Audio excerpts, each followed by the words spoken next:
Hello दोस्तों, नमस्कार दोस्तों। स्वागत है आपको आपके अपने चैनल सोशल प्लेटफार्म पर। दोस्तों, जो यूजीसी नेट की परीक्षा स्थगित हुई थी वो परीक्षा बहुत जल्द होने वाली है और हम कल कुछ क्वेश्चनों पर बात किए थे। उसी क्रम में यूजीसी नेट का जो फर्स्ट पेपर होता है उसी से संबंधित हमारा शिक्षण आवृत्ति से पहला क्वेश्चन, अर्थात हम 32 पे बात कर चुके हैं और 33 पर क्वेश्चन हमारा रहेगा कि कथनों की निम्नलिखित सूची में विमर्शित चिंतन स्तर के शिक्षण की विशेषताओं तथा उनकी मूलभूत अपेक्षाओं को चिन्हित कीजिए। तीसरा और पांचवा। तीसरा कहता है समस्याओं को संभावित तार्किक समाधान प्राप्त करने के उद्देश्य से मुद्दों को विचारार्थ उठाया जाता है और उन पर चर्चा की जाती है। पांचवा है तर्कों में निहित आधारों का अन्वेषण और उनकी व्याख्या करने के लिए संवादात्मक रूप से शैक्षिक सत्र कराए जाते हैं। प्रभावात्मक शिक्षण में निम्नलिखित में से कौन सा प्रमुख व्यवहार है? डी, उन अधिगमकर्ताओं को विचार स्पष्ट करना जिनकी समझ का स्तर भिन्न हो सकता है। जिनकी समझ का स्तर भिन्न हो सकता है। फिर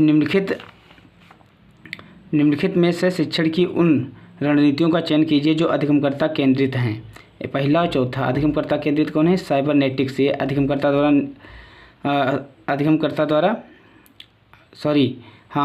शिक्षण की उन रणनीतियों का चयन कीजिए जो अधिगमकर्ता केंद्रित है।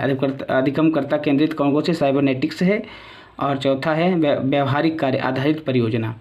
ये अधिगमकर्ता केंद्रित विधि है। फिर है निम्नलिखित में से कौन सा क्रम भारतीय उच्चतर शिक्षा में शिक्षण संवर्धन प्रणाली के विकास को सही ढंग से प्रतिबिंबित करता है? कार्णिक, मौखिक, दृश्यपरक, दृश्य, श्रव्य और ICT आधारित। निम्नलिखित में से किस मूल्यांकन प्रणाली में शिक्षण के दौरान अनौपचारिक रूप से मूल्यांकन होता है? निर्माणात्मक मूल्यांकन।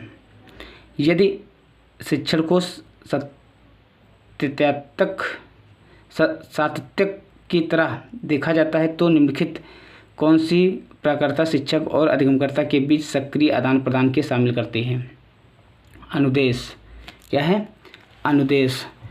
प्रभावी अधिकार क्षेत्र में संबंधित अधिगम परिणामों को इंगित करने के लिए निम्नलिखित से उच्चतर क्रम क्या है? निम्नलिखित विकल्पों में से सही उत्तर है पहला, तीसरा। पहला है ग्रहण करना, तीसरा है प्रतिक्रिया करना, दूसरा है मूल्यांकन करना और चौथा है संगठन और पांचवा है चारित्रीकरण। ठीक है। और सूची फर्स्ट का सूची सेकंड के साथ मिलान कीजिए। योजना ए का पहला, योजना जो है ए का चौथा, यह लक्ष्यों एवं उद्देश्यों का निर्धारण करता है, ये सही है।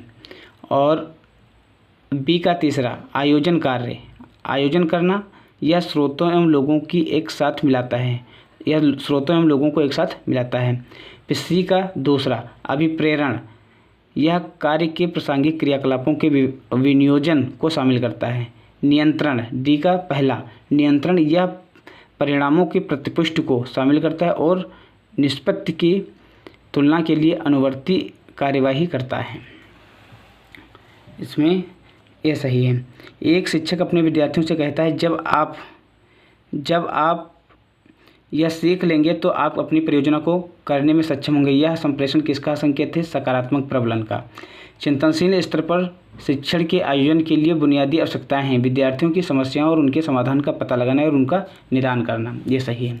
एक शिक्षण को प्रभावी बनाने के लिए निम्नलिखित में से कौन सा मुख्य शिक्षण है? अधिगम प्रक्रिया में विद्यार्थियों की सहभागिता है। आप जानते हैं जिसमें चर्चा, वाद विवाद, बातचीत हो, वो शिक्षण अधिगम बहुत ही प्रभावी माना जाता है। अध्यापक शिक्षा पाठ्यक्रमों में योग को शामिल करने का निम्नलिखित में से कौन सा आधार है? राष्ट्रीय शिक्षा नीति 2019 का प्रारूप जो है वो योग को शामिल करने का निम्नलिखित आधार है। निम्नलिखित में से कौन सा लोगों द्वारा अपने बच्चों के भविष्य के लिए सर्वश्रेष्ठ निर्णय लेने में सहायता करने वाला निर्णय समर्थन तंत्र है? सारांश। क्या है? सारांश। विद्यार्थियों की अकादमिक सफलता के लिए निम्नलिखित में से कौन सा न्यूनतम रूप से महत्वपूर्ण है? सामाजिक क्षमता। क्या है? सामाजिक क्षमता। फिर हमारा स्वयं के SWYAM, वही स्वयं के निम्नलिखित राष्ट्रीय समन्वयकों सूची फर्स्ट को उनके विशिष्ट कार्यक्रमों सूची सेकंड के मिलान कीजिए। ए का दूसरा, NPTEL अभियांत्रिक कार्यक्रम है। बी का चौथा, CEC पूर्व स्नातक शिक्षा है। सी का पहला NCERT और NIOS स्कूल शिक्षा है। NITTR ये डी का तीसरा शिक्षण प्रशिक्षण कार्यक्रम है। विद्यार्थियों के बेहतर निष्पादन हेतु निम्नलिखित में से कौन सा निरोधक है? राजनीतिक उन्मुखता।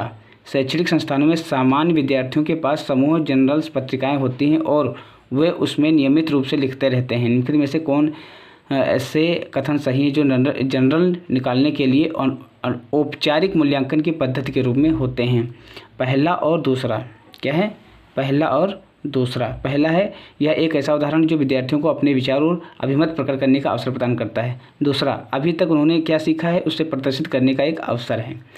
नीचे दो सूचियाँ दी गई हैं। अधिगम स्तर और उदाहरण। स्मृति स्तर सूचना अनुस्मरण करना है।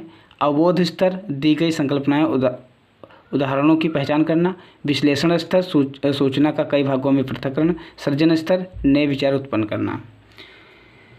दोस्तों ये कुछ क्वेश्चन रहे।